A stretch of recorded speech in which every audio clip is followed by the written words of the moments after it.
Hey everyone, Chris the Thrift Shop Hustler back again another week for what's sold on eBay this week. Every week we go and we talk about the different auctions that I've sold on eBay every week.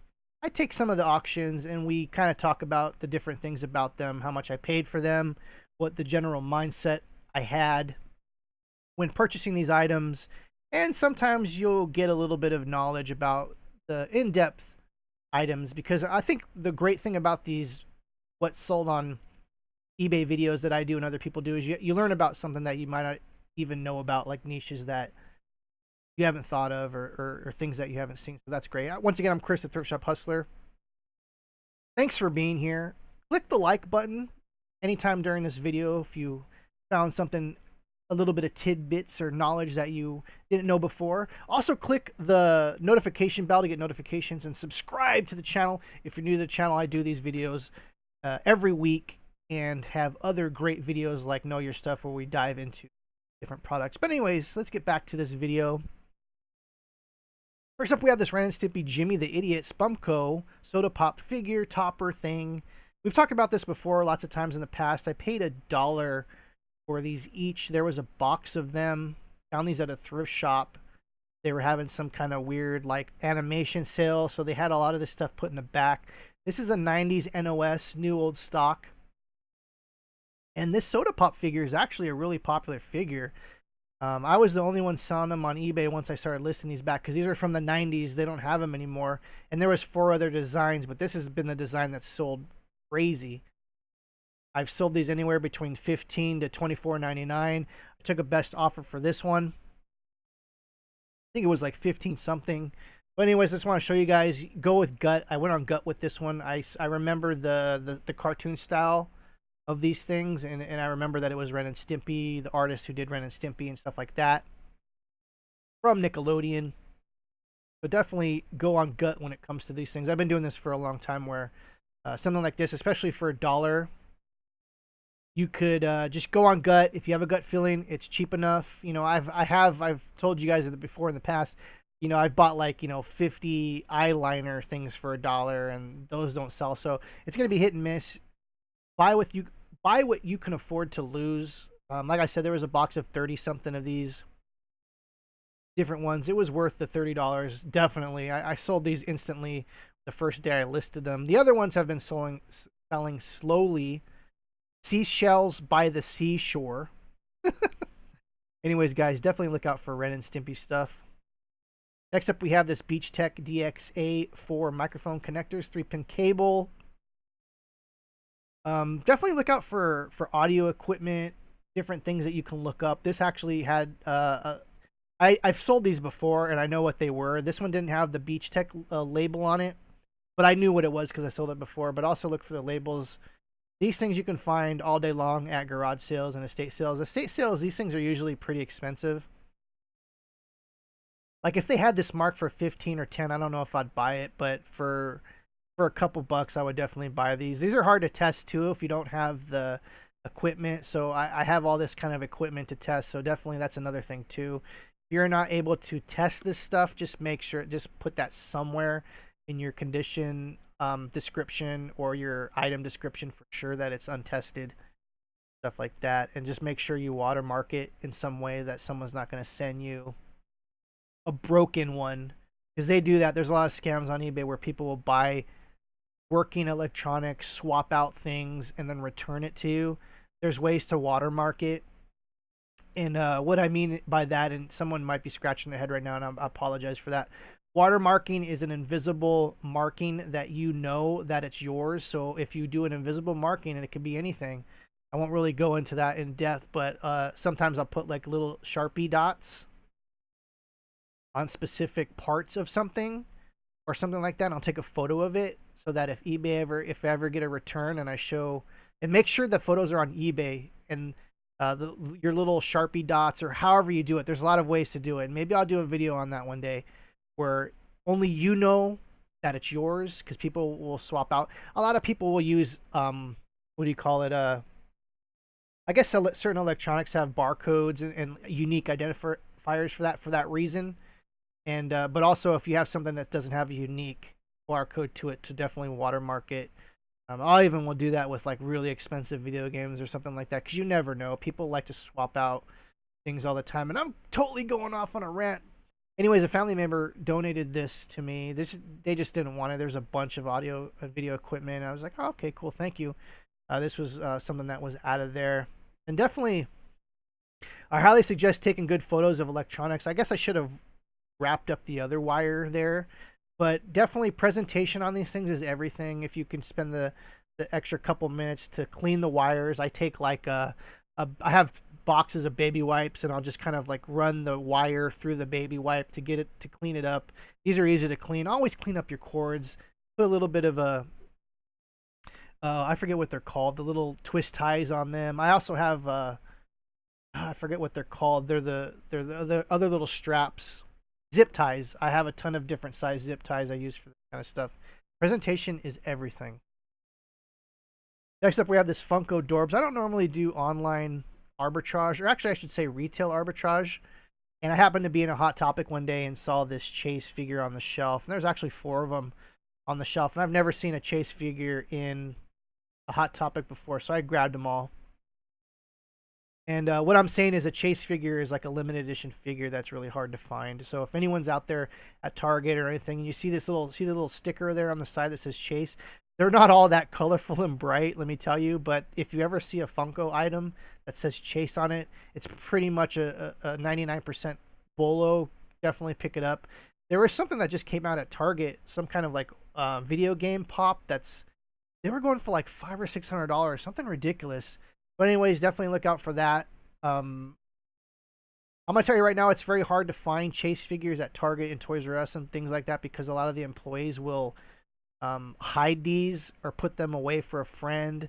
I knew people in my Toys R Us that used to like put them in a certain area for their friends to come in and buy it. It's crazy. Like, there's a lot of that going on.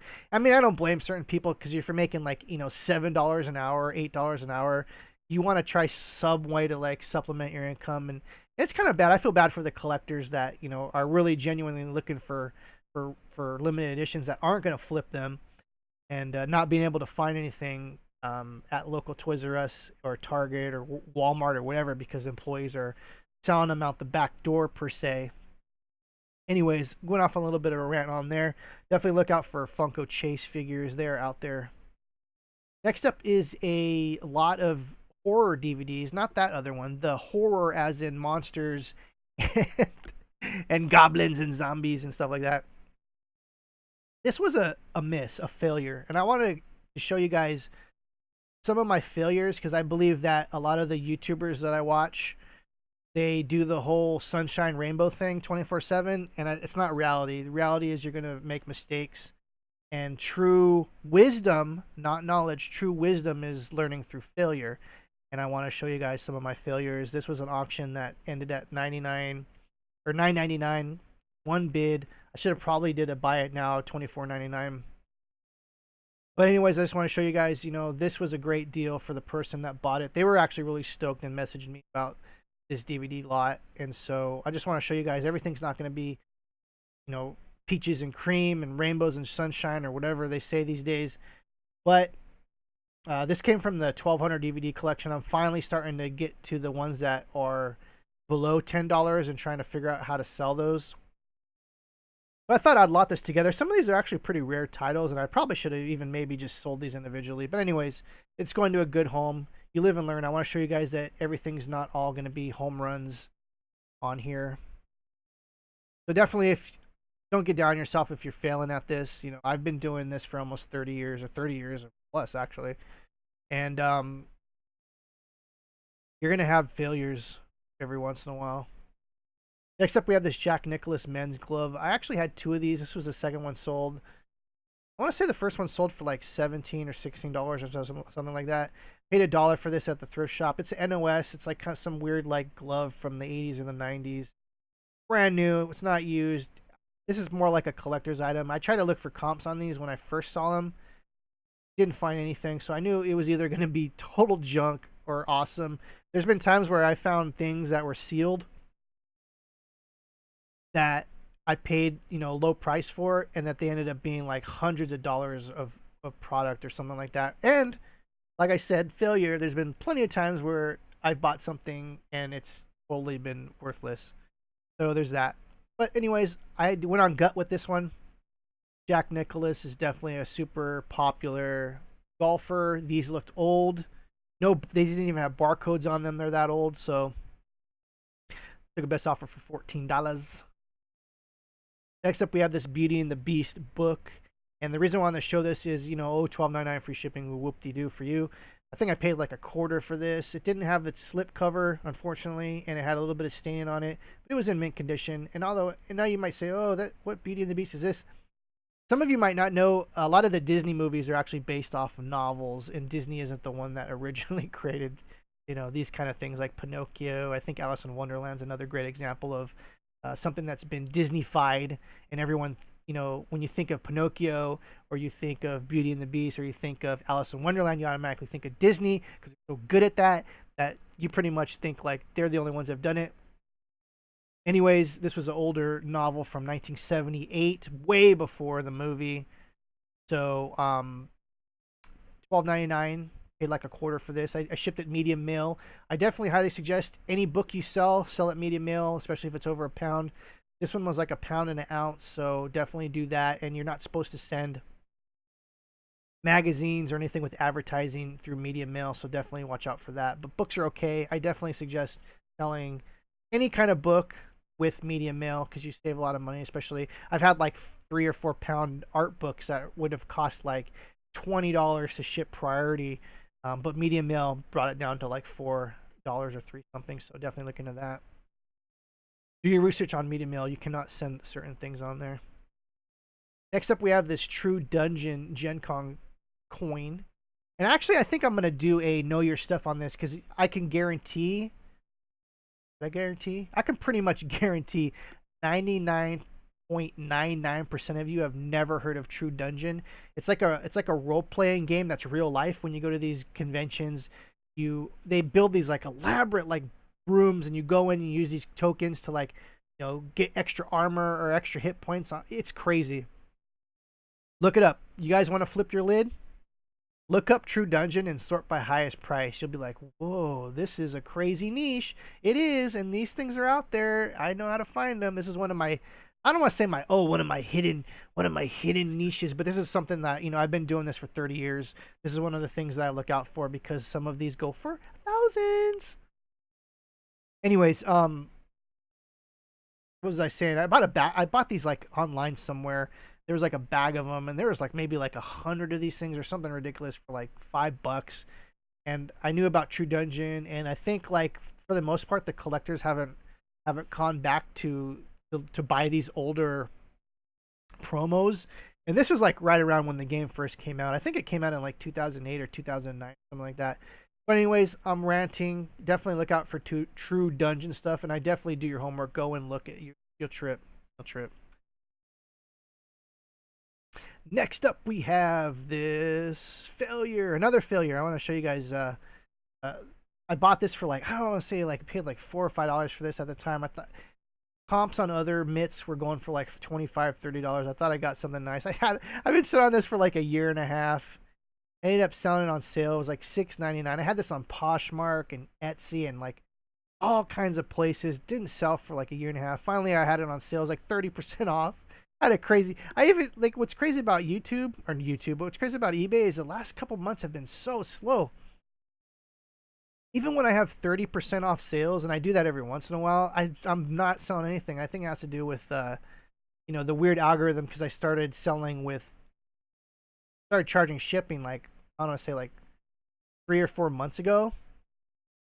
And ever since I started selling items with shipping, my sales have because I used to have free shipping for years. Anyways, I'm going off on a little sidetrack there. Definitely this was a failure. It's one of those things, you buy it, you think you're onto something, and it just turns out to just... I think I actually took a loss on this. But anyways, I want to show you guys failures, part of the game. So don't get down on yourself if you buy something that isn't worth anything. Next up, we have this True Blood. I think this is a Blu-ray set. There was a lady at a garage sale about a month ago. She worked for the studio. She had tons of sealed DVDs. stuff. And I would say like for my eBay store, this has been the year of the media, because I have sold so many DVDs and not Blu-rays, but mostly DVDs and older video game, and a lot of that kind of media stuff this year. It's been probably like, I don't know, it's like 70% of my sales maybe. So anyways, definitely look out for this. I think I paid $4 for this. And I thought I was actually getting a good deal. I probably, if I would have went back, I probably wouldn't have, I don't know. There was a lot of those things that I bought at that yard sale. I spent like $80. And at a yard sale, that's like $1 million. For those that have been to go to yard sales all the time, spending $80 at a yard sale is like a lot. I bought like a bunch of DVDs. I wish I could turn the camera on. I got a stack of them.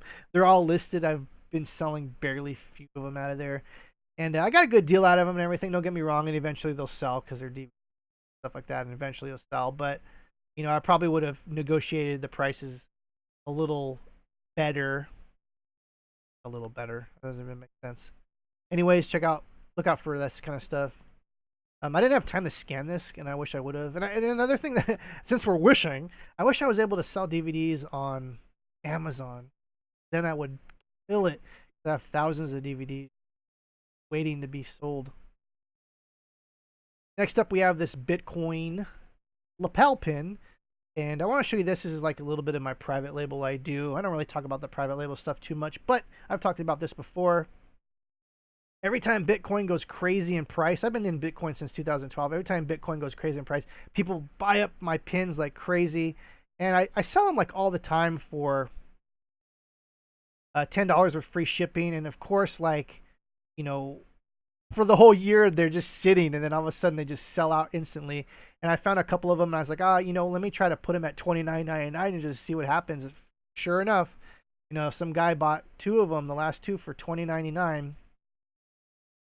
And it made me think I should probably just had them at $20 the whole time. But anyways, I just want to share that with you guys that, you know, definitely there's lots of private label opportunities for you guys out there. And like I said, a lot of famous, not famous, but a lot of well-known people in the Bitcoin space own these pins, stuff like that. So just find a niche that you're good at, something that you're into. Definitely look into doing some private label that's not copyright infringing or anything like that. Anyways, I'm Chris, the Thrift Shop Hustler. If you enjoyed this video, please click the like button. Leave a comment below if you've learned anything about anything. If you have any more knowledge about anything, please leave a comment below. Click the bell, the little notification bell, if you want to get notifications when I go live, wink, wink, January. Or click the subscribe button if you're new to the channel. We do these videos at least once a week, or at least I try to. We're going to be doing a lot more videos soon. So thank you guys very much, and we'll see you soon.